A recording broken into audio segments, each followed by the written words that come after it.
Thanks to the support as a channel member, Tim Babbage. Well, I thought I'd timed this perfectly to give a nice suspenseful watching us secure promotion, not realising that Norwich played the day before us and we have already secured promotion now. But I don't yet know how much money we're going to have to spend, and there is still the chance of us winning the championship, and we play the only other team who can do it, QPR, on the last day of the season. So, I mean, it was out of my control. What was I to do?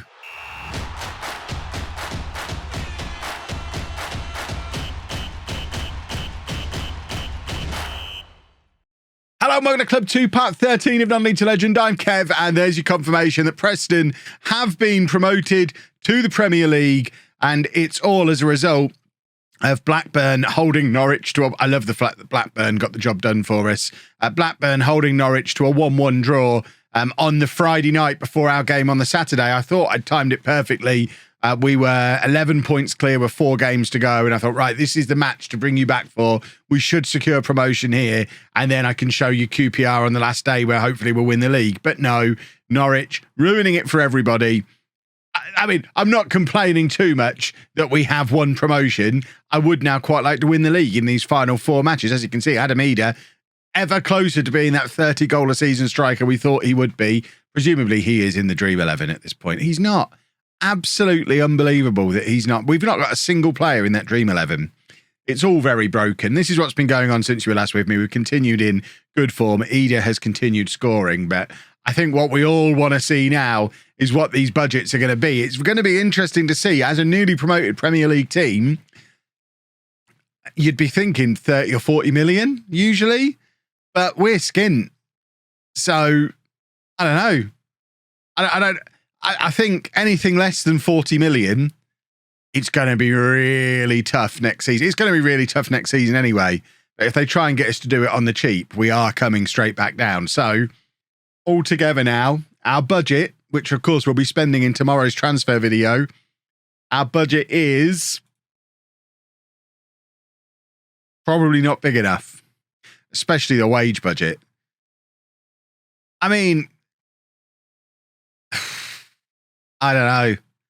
It's about double what we're spending at the moment on wages, and it is a big transfer budget. Obviously, we're going to be breaking some transfer records with that, I think. However, if we have a look at the Premier League and go to team detailed stats and look at salaries, the current lowest salary payout in the Premier League is Nottingham Forest with a total annual salary of 46 million. So that's what, £900,000 a week. We've got to try and survive on half what Forest have had this season, and Forest are getting relegated on that.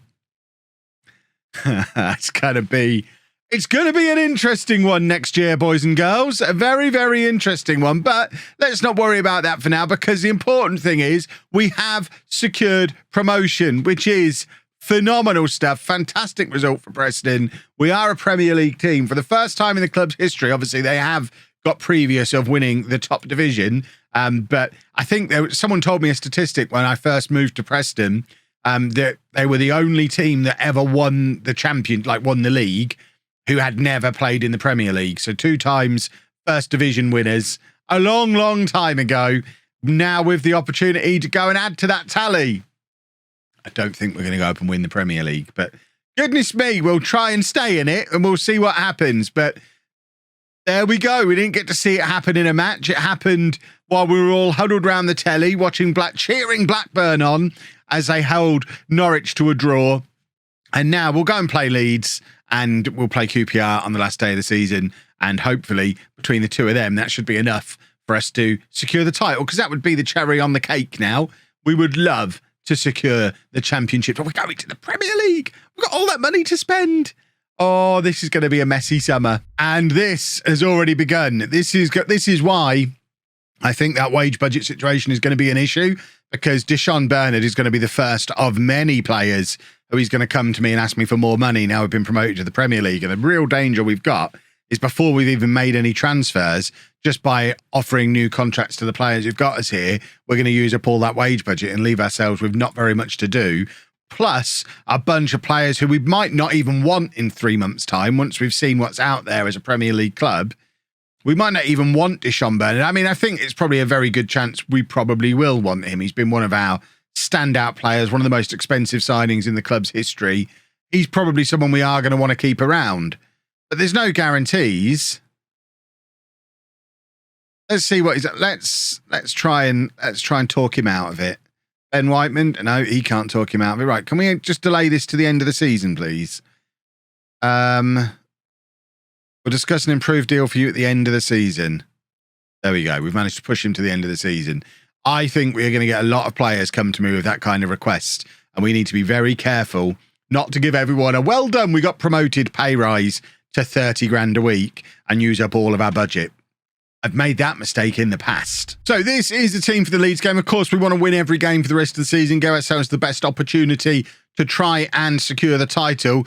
But at the same time, we need to continue managing Adam Eder. He's the only striker we've got. So he is going to sit this one out in the hope that he can play the next 3 games in a row. And obviously, he'll have the option to come off the bench and score the winner in this one, the way he loves to do. So it's Nichols in goal, a back for a small Schaefer, Pascozzi and Darlington. Whiteman at the base of the midfield, Carrasco and Chong ahead of him, Woodburn on the left, Alejandro on the right, and Hudson up front. The things to bear in mind when we're looking ahead to tomorrow's summer transfers, of course, is just how many of this squad are in on loan at the moment. 5, I think 6 actually with Hudson. I think we've got 6 loanees in the club. We're not in a position to buy them. We couldn't, even with £36 million, we couldn't go out and buy all 6 of them. So there's key positions that are going to need strengthening. Schaefer, of course, started the season at left back, but as Thierry Small has come in, has become a regular starter at centre back for us. So we're probably going to need a centre back in. We've got a variety of central midfielders, none of which are on the pitch today, the likes of Vinagre and Roach. But we're probably going to need at least one central midfielder to come in. And then the wide players, Alejandro Buonanotte, Danny Hudson. We've not really got much in the way of our own wingers. Is Ben Woodburn going to be a Premier League quality player? Is Chong a Premier League quality winger? Maybe not. So we're potentially going to need to go out and get 2 or 3 wingers, a central midfielder, a centre back. That's just to replace what we're losing with the loans disappearing. Obviously, we're going to have the option to bring new loans in. But only 2 of them can be domestic ones. So we're going to have to look abroad, and they then start to get expensive. But I think it's something we're going to have to do because we don't have a massive budget to go out and spend. And then, of course, there's areas of the squad that are just a little bit weak anyway that we would have liked to have improved this season. We need a second striker, especially with Hudson going back to Everton. We've got Adam Eder, and that's about it. I don't think Sunjic is going to be ready to start up front in the Premier League. Maybe if we were in the Championship again next year, he'd be a rotation option for Eder. But we need to go out and get a Micah Beerith. Not necessarily the Micah Beerith, but we need someone roughly equivalent quality to Eder, assuming Eder's going to be good enough for the Premier League, which is a big assumption to make, at 26 years old and effectively failing the last time he played there. We don't know that Eder's even going to make the step up. So we're going to need a striker, 2 or 3 wingers, a midfielder, at least 1 defender. Is Nichols a Premier League goalkeeper? Probably not. And we don't really have a backup, so we probably need another goalkeeper. We're looking at 7 or 8 big signings that we need to make just to get us back to where we are now almost. I really emphasize it's going to be a very tough season next season. If you watched last year's non-league to legend, there's a lot of similarities with when we got Peterborough promoted to the Premier League and just really, really struggled. We actually ended up jumping ship when it was pretty clear we were going to get relegated with that Peterborough team. I'd like to not have to do that with Preston. It would be quite nice to be able to prove some of the doubters wrong and go up and stay up with this Preston team. But obviously, if the right job comes along, the rules of the save are we will always leave for the right job. Whether that's domestically or abroad, who knows where we might end up. But I'd find a lot of satisfaction in keeping this team in the Premier League next year and then moving on. But I guess we will have to see what happens. And Danny Hudson has scored a goal. It's only his 4th for the season. I'm less sad. The longer time goes on, the less sad I am about Danny Hudson leaving for the money that we've sold him for. I think, he's been with us a year and a half now. He's 19. He's played 40 championship games at this point. He's not started all of them, that he's played a significant chunk of games at this level, a level below where we're going to be next year, and he's still not in double figures for goals as a striker. Now, maybe his future is going to be out wide, and he does tend to perform a little bit better coming in off that left wing. So maybe it's a little bit unfair to judge him on goals, but I've got to believe for me to go out and spend 10 million on him, for example, I would expect a much better goal return than the one he's delivered, having brought him in for free and then selling him for that kind of money. So I'm less upset about it now. We got promoted anyway, and I mean, it allowed us to get Carrasco, and Carrasco is already looking like a better player for this team than Hudson has been. I mean, you can see today Carrasco's turning in a 7.6. He still doesn't speak any English. Carrasco, I would expect to be in our team next year as well, whereas Hudson, even if he was still here, which he won't be, but if he was, I can't imagine Hudson starting for us in the Premier League. That's a little bit unfortunate. Whiteman's made the block there, and it's kind of given the ball back to Leeds, and they've been able to grab another equaliser. The second time today they've picked up an equaliser relatively quickly after us scoring. We can't really be dropping any points here. QPR started the day 4 points ahead of us. As it stands right now, they're 6 points ahead of us. It's going to mean that last day of the season is a bit of a dead rubber if we can't stay competitive before we get there. Obviously, we, under any circumstances, we need QPR to drop some points, but even that won't help if we're going to drop points as well. We've got to win all three of our matches leading in to that QPR game, or it's not really going to mean anything. We're just going to be, I mean, it'll be a fun day out for the Preston fans away at QPR. Everyone's getting promoted to the Premier League. It'll be a party atmosphere, but that day will end with us having to watch them pick up the Championship trophy, which will be less fun than if we got to pick it up. But it's not looking like that winner is coming for us. We're throwing everything at this. We've got Sunjic on, we've got Ida on, we've got Roach on. But unless QPR concede 3 late goals in their match, I think it's going to be a 6-point gap for them with 3 games to go. And it's all going to be wrapped up before they play us, which is very sad. But you never know. There might be a goal coming for us here. We've got 90 seconds to try and grab a winner. We do need to get the ball in their half if we're going to do that, though. Bernard to O'Brien. Can we get the ball forward? O'Brien to Carrasco. We need one of his special passes, but he's just given it to Bernard. And then I thought he'd given it away. I mean, he has given it away. He battled quite well, but ultimately did give the ball away. And now it's back with Leeds' goalkeeper. They've given it to Adam Ida. Ida from range. Oh, that was the chance. I mean, it was only a half chance because he was off balance. He was being tackled as he got the shot away. He did very well, but unfortunately couldn't keep the shot down. And I think that was the chance. If that goes in, we have a chance of winning the league. As it is, probably less so. And now Carrasco clattering Hudson-Odoi. Leeds might not even get in the playoffs here, by the way. Relegated from the Premier League last season with a team full of stars, paying far more in salaries than we are. And they might not even be getting back into the playoffs again, which, I mean, sackings there, maybe? I mean, this is where we are potentially entering an interesting scenario as well, where a club like Leeds might look at me and be like, oh, he's done a good job at Preston. Shall we offer him a load more money to try and get us out of the Championship? And that's a decision that theoretically I could make. I don't think I've ever done that in Non-League Legend before. I don't think it's ever come up. But me as a Premier League manager earning not a lot of money at Preston, I probably would drop back to the Championship and manage Leeds for more money. The comment section would be fuming if I did, but I'm only earning £5,500 a week. I signed a new contract earlier this season.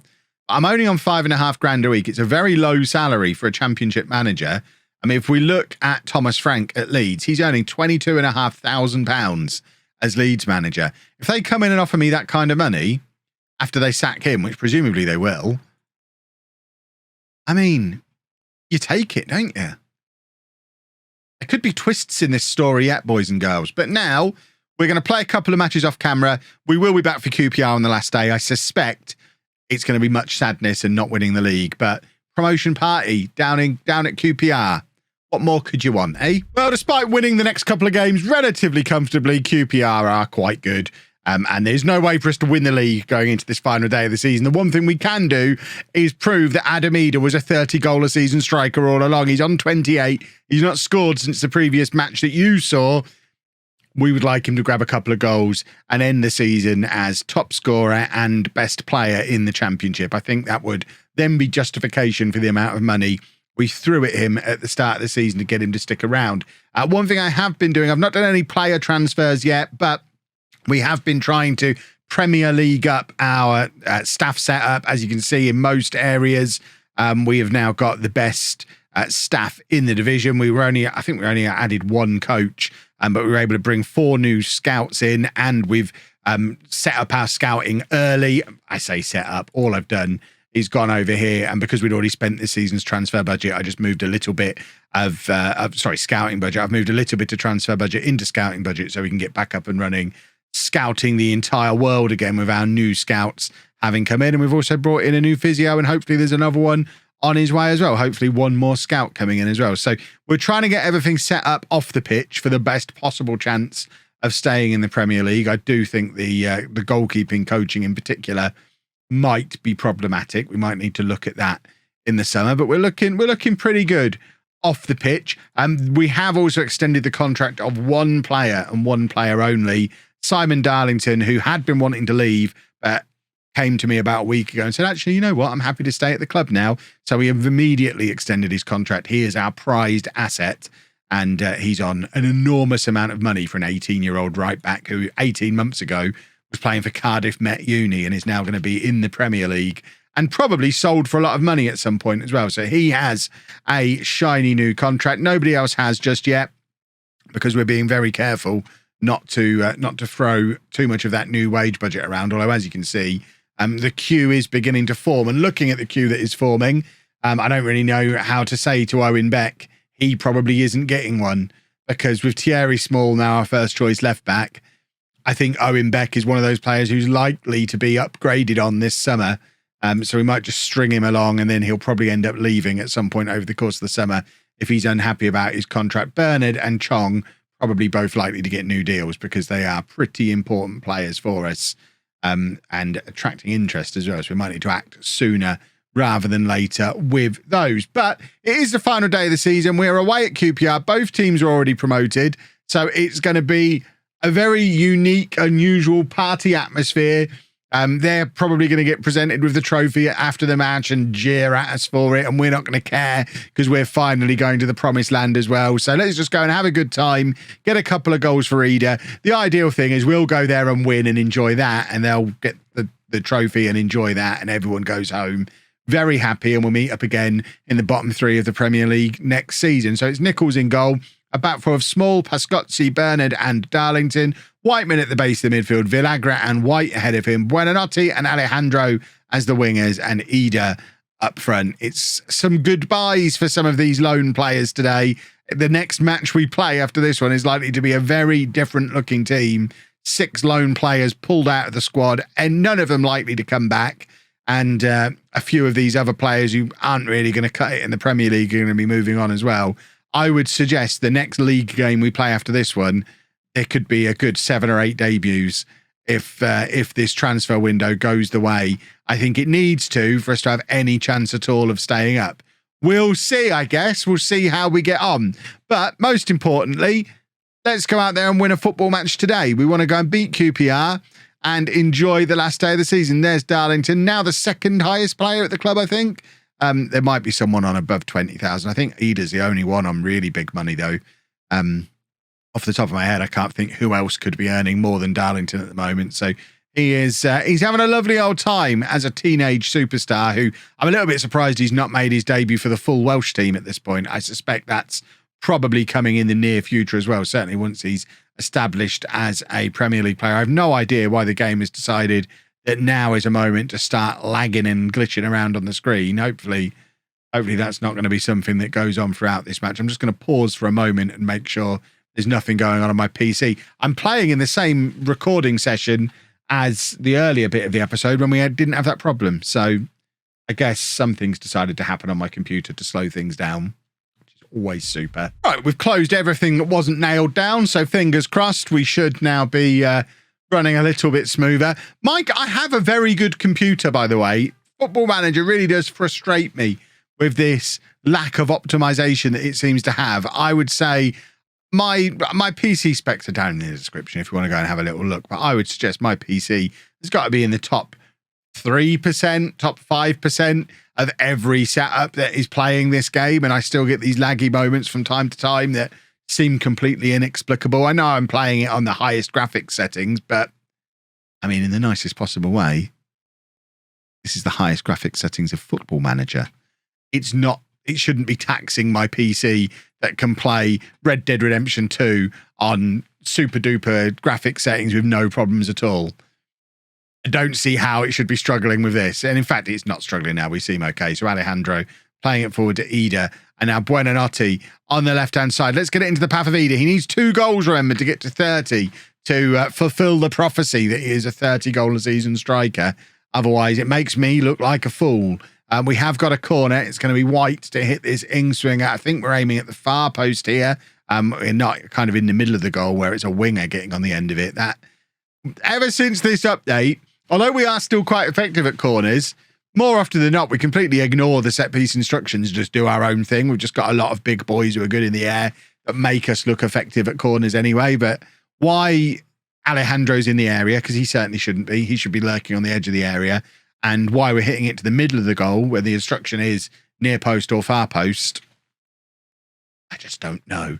Right, we've got 25 minutes left. I don't think Ida's going to get his goals, is he? We're just... Imagine the atmosphere at this ground today. It's so bonkers that both these teams already know going in that they're going to be in the Premier League next year. It is going to be the most ridiculous party. People will be bringing party poppers and wearing party hats. There'll be cakes and balloons. I mean, if I know anything about atmospheres at football matches, there will be cakes and balloons. It would be a lovely day out. I wish I was there. I wish this was real, and I wish I was there because, like I say, it's such a unique atmosphere where no one really cares what the result of the match is. We're just very excited for how the season has gone and what happens next. It would be so weird. Can I just point out as well just how much better than QPR we've been? They still very much seem to be suffering from a hangover. We are absolutely dominating them, but we haven't been able to get that breakthrough, which I would very much like to get, please.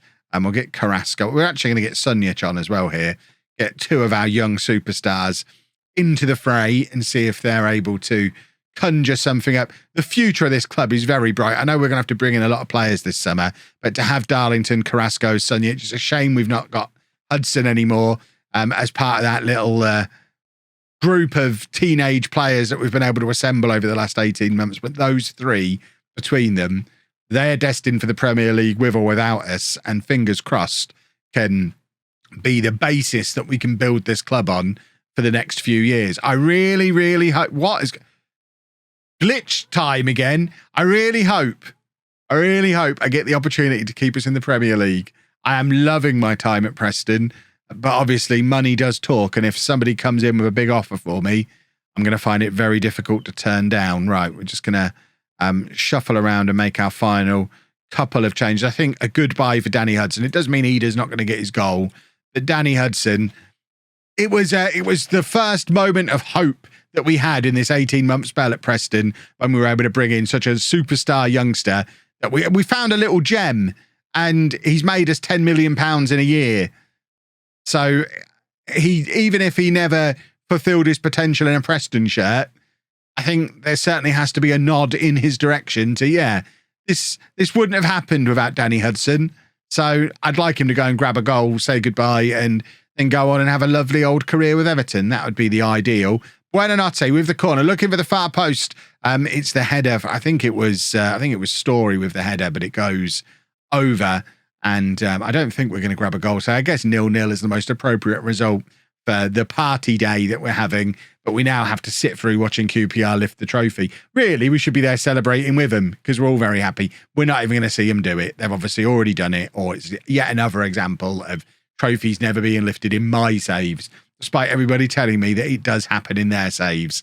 For some reason, I don't get to see trophy lifts. But there is your confirmation. We finished on 97 points. What an incredible season for Preston North End. We are in the Premier League, and tomorrow we're going to go and spend an enormous amount of money to try and make sure that we stay there. What a time to be alive. If you have enjoyed this, please make sure you leave a nice big thumbs up on there for me. Subscribe to the channel for daily Football Manager videos. And thank you very much for watching.